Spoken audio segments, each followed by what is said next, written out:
स्थापकाय च धर्मस्य सर्वधर्मस्वरूपिणे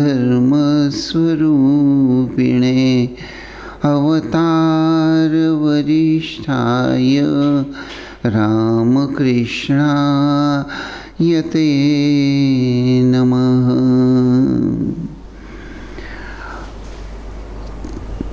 तो इस कदर हम देख चुके हैं कि देवेंद्रनाथ मुजुमदार श्री रामकृष्ण देव के संपर्क में आए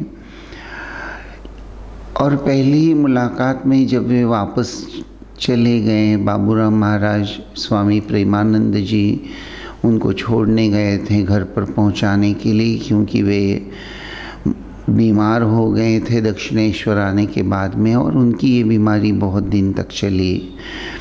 लेकिन उनके मन में एक अजीब सा डर बैठ गया कि ये कैसे हैं श्री रामकृष्ण, अजीब साधु हैं।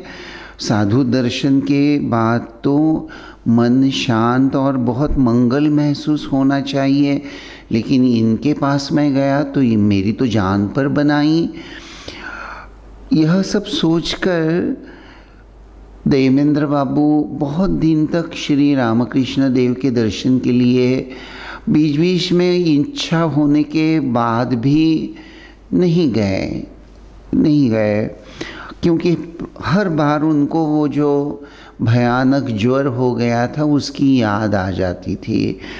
खैर ऐसे बहुत दिन गए और एक बार उन्होंने ऐसा सुना कि श्री रामकृष्ण देव कलकत्ते में बाग बाज़ार में जो बलराम बसु नाम के भक्त रहते हैं उनके यहाँ शाम को 5 बजे पधारने वाले हैं।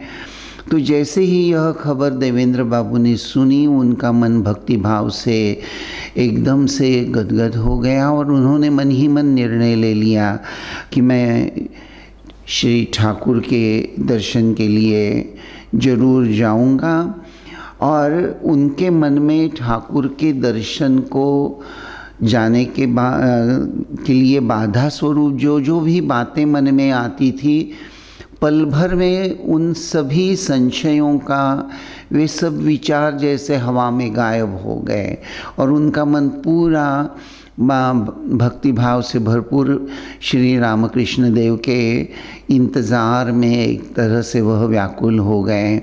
और उसी भाव अवस्था में शाम को बलराम बसु के यहाँ श्री रामकृष्ण पधारे हैं, यह देखकर वे भी वहाँ चले गए। बलराम बाबू का घर भक्तों से भरपूर, बहुत से भक्त आए हैं और श्री रामकृष्ण भावावस्था में नृत्य कर रहे हैं। भक्त भी उनको घेर कर नृत्य कर रहे हैं, कोई गा रहा है। देवेंद्र बाबू यह सब देख रहे थे, लेकिन कुछ संकोच हो रहा था, इसलिए चुपचाप एक कोने में जाकर वह खड़े रहें, देखते रहें। लेकिन आश्चर्य की बात यह है कि श्री रामकृष्ण देव साक्षात भगवान है, अंतर्यामी है।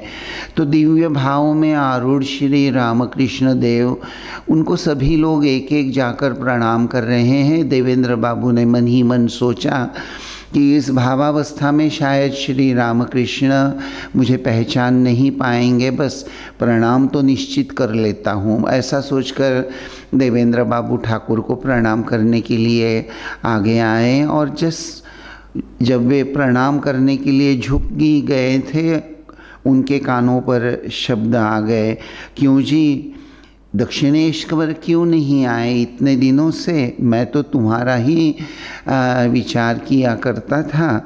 तो यह सब सुनकर देवेंद्र बाबू को बड़ा अपराधीपन महसूस हो गया और उन्होंने ठाकुर को देखते हुए कहा कि देखिए बहुत दिन से बीमार पड़ा था इसलिए नहीं आ सका। तो देवेंद्र बाबू की बात सुनकर ठाकुर बहुत मधुर मुस्कुराकर कहने लगे, आप दक्षिणेश्वर जरूर आइए, आओगे ना।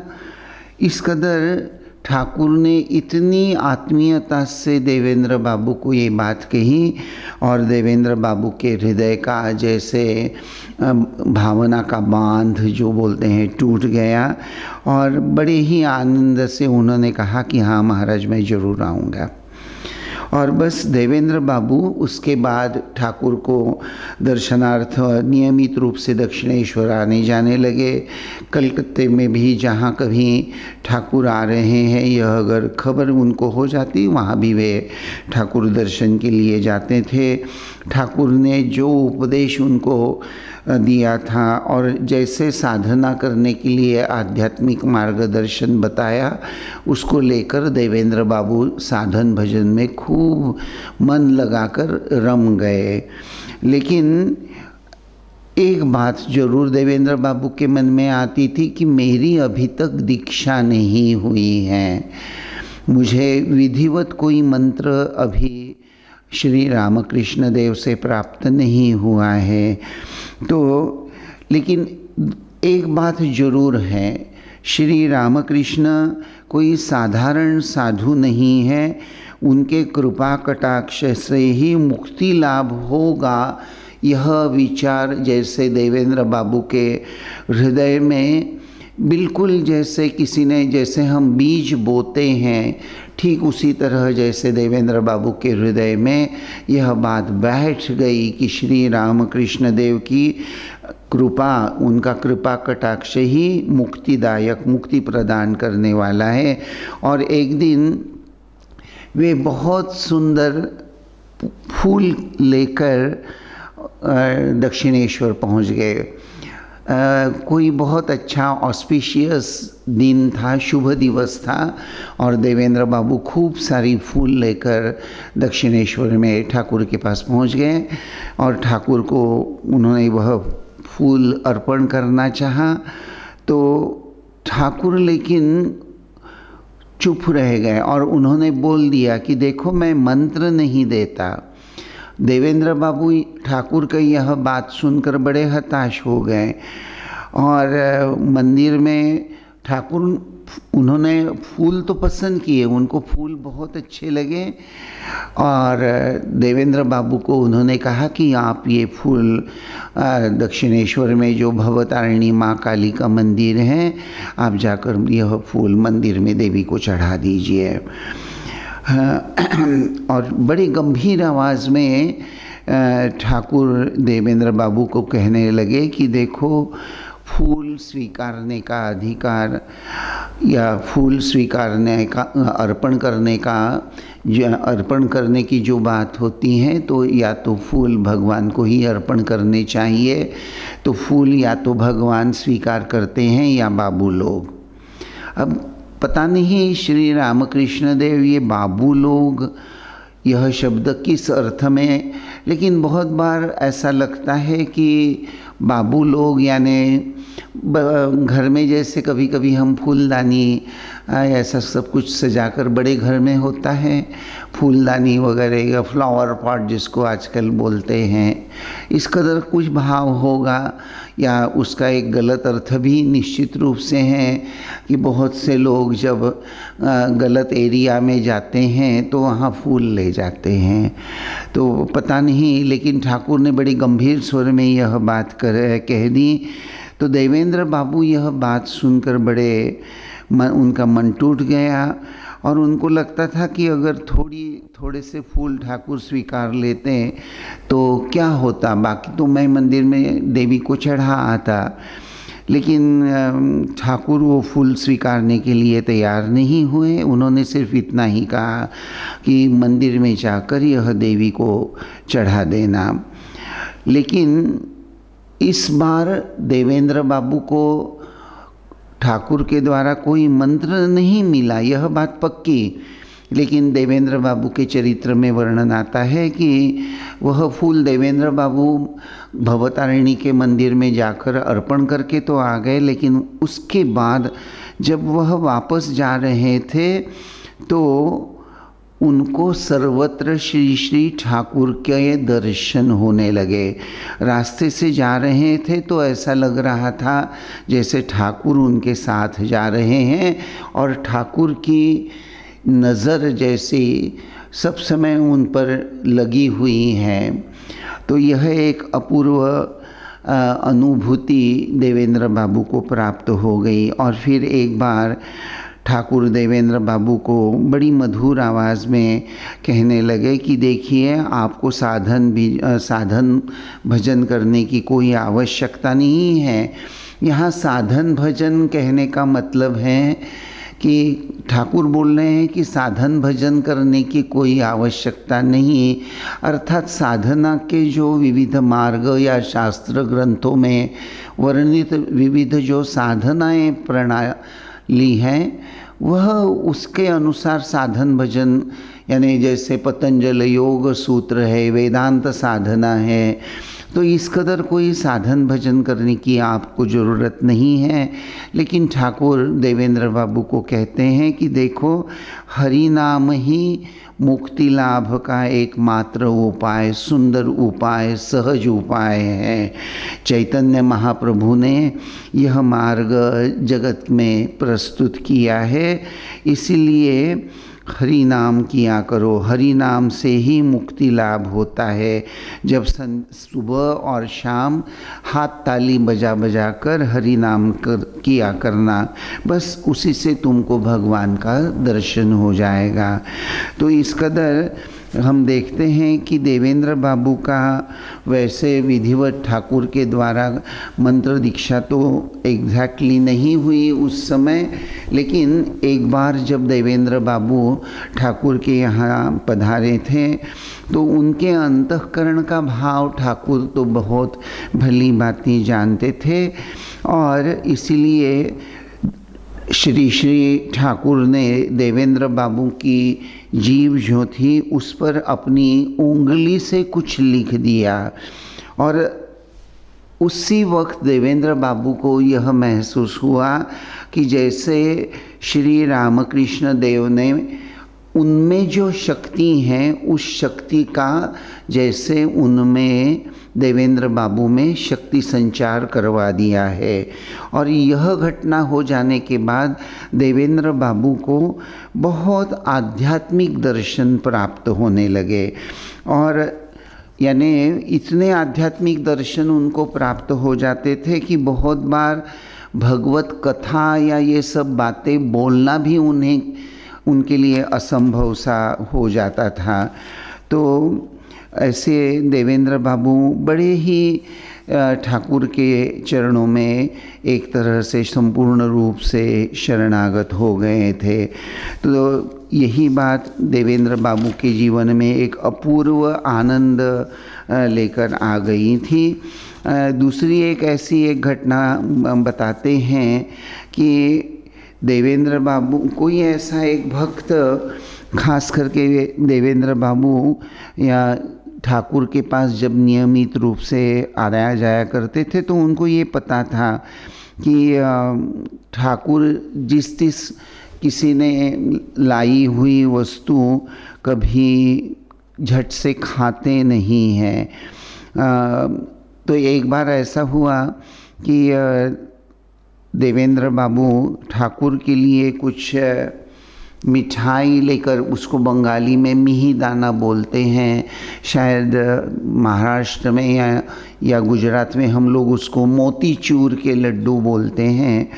तो ठीक ऐसे ही मोतीचूर के लड्डू या उस प्रकार की एक मिही दाना करके बंगाली में मिठाई आती हैं, तो वह मिही दाना लेकर देवेंद्र बाबू ठाकुर के दर्शन के लिए जा रहे थे। लेकिन जाते वक्त ऐसे हुआ कि रास्ते में उनके सामने एक व्यक्ति, कोई आदमी बैठा हुआ था, और वह वैसे भीड़ रही होगी थोड़ी सी, नाव से जा रहे थे तो नाव में भीड़ होगी। तो सामने बैठा हुआ वह आदमी न जाने क्यों, पता नहीं, बातों बातों में वो बहुत बातें कर रहा था, बड़बड़ बड़बड़ बड़बड़, और उसके मुंह से ये जो थूक होती है वह बार बार छिटक पड़ रही है। तो यह सब देखकर देवेंद्र बाबू को बहुत तकलीफ़ होने लगी, और मन ही मन वह सोचने लगे कि ये आदमी ये बार बार बातें किए जा रहा है। बातें करना बुरा नहीं है, लेकिन बात करते वक्त ये जो थूक उड़ती है, छिटकती है, तो इसको तो रोकने का उस आदमी ने भी प्रयास करना चाहिए, लेकिन वो तो कुछ भी नहीं कर रहा। और तो देवेंद्र बाबू को ऐसा लगा कि अब ये मिठाई, ये जो मोतीचूर, ये जो मिहिदाना मैं ले जा रहा हूँ, ये ठाकुर अब नहीं खाएंगे, क्योंकि ऐसे ठाकुर अंतर्यामी है, उनको सब कुछ समझ में आता है। तो यह सोचकर देवेंद्र बाबू बड़े मन ही मन उदास हो गए और उनको ऐसे लगा कि सबके सामने अगर मैं यह मिठाई ठाकुर के सामने रखूँगा और ठाकुर अगर उसको भक्तों के सामने अगर वह नहीं खाएंगे तो मेरी तो बदनामी हो जाएगी, एक तरह से अच्छा नहीं लगेगा। तो क्या करेंगे? तो ऐसा एक उपाय यह है कि इसको हम गंगा जी में ही अर्पण कर दें तो बात बन जाएगी। और यही सब सोचते नाव दक्षिणेश्वर पहुंच गई। दक्षिणेश्वर पहुंचने के पश्चात जाते जाते देवेंद्र बाबू ने अपना जो गंगा जी में वह मिठाई फेंक देने का जो विचार किया था वह बदल डाला और थोड़ा सा गंगा जल उस मिठाई के पैकेट पर छिटक कर वह चुपचाप ठाकुर के कमरे में चले गए और वहाँ जो दीवार में वो जो ये कोनाड़ा बोलते हैं हम लोग, दीवार में वो वस्तु रखने के लिए एक जगह होती है, वहाँ जाकर देवेंद्र बाबू ने वह मिठाई का पैकेट रख दिया। तो थोड़ी देर के बाद ठाकुर अपने कमरे में जब वापस आ गए तो आने के बाद मुझे बहुत भूख लगी है, देखिए उस कोनाड़े में क्या रखा हुआ है। और वहाँ जाकर देवेंद्र बाबू ने जो मोतीचूर का वो मिहिदाना का जो पैकेट लाया था वह खोलकर उन्होंने ठाकुर ने वह बड़े आनंद से उसका कुछ अंश ग्रहण कर लिया। तब देवेंद्र बाबू को यह महसूस हुआ कि भगवान तो भक्त के अंतःकरण की भावना देखते हैं और भगवान बहुत कृपालु होते हैं। तो इस तरह से श्री रामकृष्ण देव के द्वारा देवेंद्र बाबू को बहुत ऐसे अनुभव प्राप्त हो जाते थे।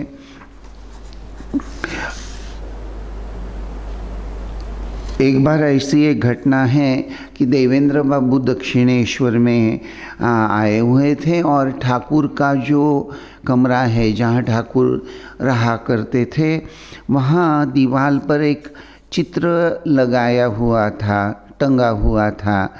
और उस चित्र को देवेंद्र बाबू ने इसके पहले अन्य कहीं देखा नहीं था।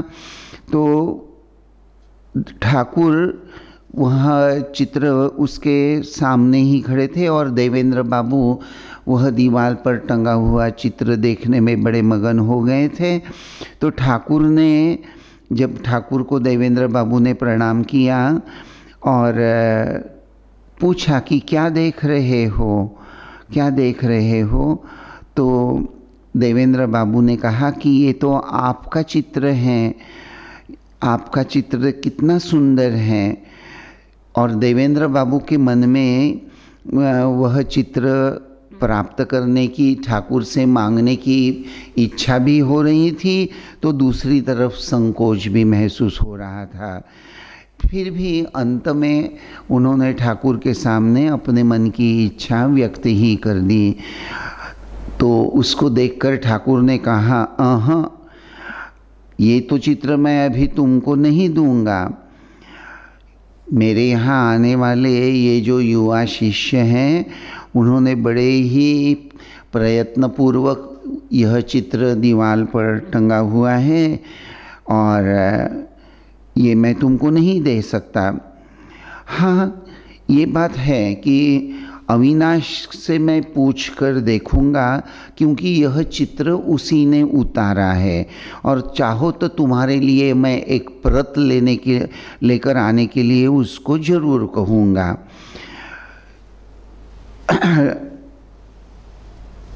तो इस कदर ये जो ठाकुर का चित्र है उस दिन तो देवेंद्र बाबू को चाहते हुए भी उनको प्राप्त नहीं हुआ, लेकिन ठाकुर ने निश्चित वो जो भक्त था अविनाश, उसको खबर भवनाथ करके और एक डिवोटी थे, उनको बुलाकर ठाकुर ने भवनाथ को कहा कि ए भवनाथ, अविनाश को याद दिलाना, नहीं तो वह भूल जाएगा। तो इस तरह से देवेंद्र बाबू को ठाकुर का ही चित्र जो किसी अविनाश नाम के भक्त ने निकाला था तो वह प्राप्त हो गया। ठाकुर के कुछ सुख वस्तु यानी सधन परिवार के भक्त ठाकुर को अपने घर आमंत्रित करके बहुत बार उत्सव का आयोजन करते थे। अब देवेंद्र बाबू की आर्थिक अवस्था तो बहुत अच्छी नहीं थी, लेकिन उनकी भी इच्छा होती थी कि देवेंद्र बाबू ठाकुर को अपने घर बुलाएं, और एक बार उन्होंने ठाकुर को बुला ही लिया। और गिरीश बाबू ने भी कुछ आर्थिक सहायता की, और इस तरह से ठाकुर ने देवेंद्र बाबू के घर में निमंत्रण स्वीकार करके उनकी मन की मनोकामना पूरी की। 6 अप्रैल 1885 श्री रामकृष्ण अनेक भक्तों के साथ देवेंद्र बाबू के घर उन्होंने शुभागमन किया। वहाँ बहुत अच्छा संकीर्तन हुआ, और इस कदर ठाकुर ने देवेंद्र बाबू की मन की जो मुराद थी वह पूरी कर ली। तो हम देखते हैं कि देवेंद्र बाबू और श्री रामकृष्ण, इनका ये अपूर्व नाता, अपूर्व सुंदर भाव हम देखते हैं। स्वामी विवेकानंद, एक घटना है, देवेंद्र बाबू ये श्री रामकृष्ण देव के शिष्य हैं ऐसा जब पता चला, क्योंकि देवेंद्र बाबू उस समय एक नए घर में 43 देवगली वहाँ में जाकर रहते थे। तो रविवार के दिन 6 मई 1900 देवेंद्र और बहुत सारे श्री रामकृष्ण देव के अनुयायी श्री श्री ठाकुर का चित्र स्थापन करके एक तरह से वहाँ भजन पूजन करने लगे, और उसके बाद में वह जो स्थान है वह श्री श्री रामकृष्ण अर्चनालय नाम से प्रसिद्ध हुआ। और देवेंद्र बाबू ने ठाकुर को लेकर बहुत सारे भजन की रचना की, और देवगीति इस किताब के रूप में वह भजनों का उन्होंने प्रकाशन भी कर लिया। 16 फरवरी 1901 यह तारीख है जिस दिन स्वामी विवेकानंद जी ने यह श्री श्री रामकृष्ण अर्चनालय को वहाँ भेंट दी थी। स्वामी विवेकानंद जी और देवेंद्र का बड़ा अच्छा स्नेह था। देवेंद्र गोपी भाव से साधन भजन किया करते थे, इसीलिए स्वामी विवेकानंद उनको प्रेम से सखी करके बुलाया करते थे। और एक दिन स्वामी जी जो थे विवेकानंद जी, उन्होंने राधा पर जो एक गीत लिखा था, तो उस गीत पर देवेंद्र बाबू ने भावावेश में एक नृत्य भी किया था। स्वामी जी उस नृत्य को देखकर बड़े भावुक हो गए थे। वैसे स्वामी विवेकानंद जी को ये नाच कर नृत्य करना या इस तरह से गाना बहुत ज़्यादा पसंद नहीं था, फिर भी स्वामी जी ने देवेंद्र नाथ का लिखा हुआ वह राधा गीत देवेंद्र के द्वारा लिखा हुआ गीत और स्वामी जी ने गाया वह गीत, जिसको देखकर देवेंद्र बाबू भावावेश में नृत्य कर रहे थे, उनकी बहुत तारीफ़ की। और एक ऐसा वर्णन आता है ये जो हम रामकृष्ण संघ में भवसागर तारण कारण है, रविनंदन बंधन खंडन है, शरणागत किंकर भीत मने, गुरुदेव दया करो दीन जने। हे भवसागर पार करा देने वाले गुरुदेव, आपके कृपा से तो मृत्यु के पाश भी टूट जाते हैं। तो ऐसा यह जो सुंदर भजन है, इस भजन की रचना कहते हैं कि देवेंद्र बाबू ने रची हुई हैं। श्री रामकृष्ण देव पर लिखे गए जो बहुत सारे लोकप्रिय स्तवन हैं, उनमें से एक ये महत्वपूर्ण माना जाता है। स्वामी ब्रह्मानंद जी महाराज जो श्री रामकृष्ण देव के मानस पुत्र थे, विवेकानंद जी के गुरु भाई थे, वह कहते थे कि सामान्य मनुष्य जहाँ जिस उच्च भावभूमि पर पहुँच भी नहीं सकता, उस उच्च भावभूमि पर मगन होकर देवेंद्र बाबू ने यह स्तव की रचना की है। और देवेंद्र बाबू के हृदय में श्री रामकृष्ण साक्षात भगवान है, यह भाव इतना रहता था कि कभी कभी भावावस्था में सारा दिन वह नृत्य गायन करके जितने भी लोग उपस्थित रहते थे उनको आनंद दिया करते थे। एक बार एक भक्त ने भक्त के साथ वार्तालाप करते हुए उन्होंने कहा कि देखो, ईश्वर दर्शन का अर्थ चतुर्भुज भगवान का दर्शन प्राप्त करना, यानी ईश्वर का दर्शन मुझे हो गया, ऐसा अगर तुम समझ रहे हो तो यह ठीक नहीं है। सत्य तो यह है, हृदय में अगर ईश्वर के प्रति प्रेम हो और ईश्वरीय आनंद की मिठास अगर हमको चखने को मिल जाए, तो यह जो ईश्वरीय प्रेम है, यह ईश्वरीय प्रेम और ईश्वर, यह दो अलग नहीं हैं। तो इस तरह से देवेंद्र बाबू शौर्य या निस्वार्थ परायणता, इन सभी की बहुत स्तुति किया करते थे। और ख़ास करके यह भक्ति की भावना उन्हें, उनके अपने हृदय की भावना जैसे उनको महसूस होता था। 8 अक्टूबर 1911 कुछ भक्त उनके घर में सम्मिलित हुए थे। वैसे उनकी तबीयत बहुत ख़राब हो गई थी। सेवक ने देखा कि कुछ टेम्परेचर भी हैं। सुबह 10 बजे उन्होंने ठाकुर के चरणों में प्रणाम किया, थोड़ा सा पानी भी ग्रहण कर लिया और एक भक्त को उन्होंने बुलाकर कहा कि अब मुझे कोई रोक नहीं सकता, मेरा अंतिम समय नज़दीक आ गया है। फिर उन्होंने अपने सेवक जो उनकी सेवा कर रहा था उनसे पूछा कि देखो, मेरा किसी का कोई देना वेना बाकी है क्या। और इस तरह से उन्होंने भक्त से सेवक से पूछा। सेवक ने कहा कि हाँ, शायद 25 रुपया कुछ आपका बाकी है।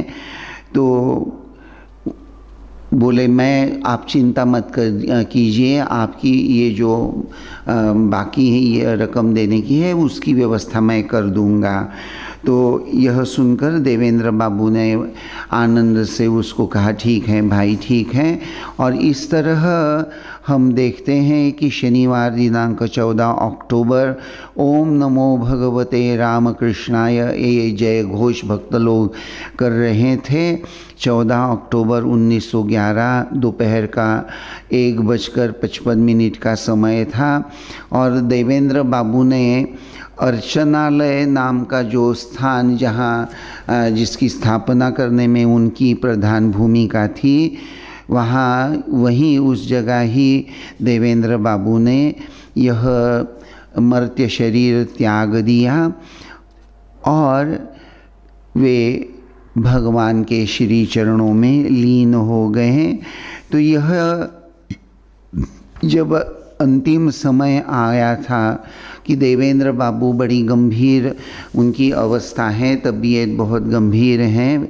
यह खबर जब बेलूर मठ में पहुंची थी तो स्वामी सुबोधानंद, महेंद्रनाथ गुप्त और भी कई सन्यासी देवेंद्रनाथ मुजुमदार के दर्शन के लिए आए और उन्होंने आने के पश्चात देवेंद्रनाथ के मुख में श्री ठाकुर का तीर्थ उनके मुख में दे दिया और ठाकुर का तीर्थ धारण करते हुए ओम नमो भगवते रामकृष्णाय यह घोष सुनते सुनते ही देवेंद्र बाबू ने अपने देह को छोड़ दिया।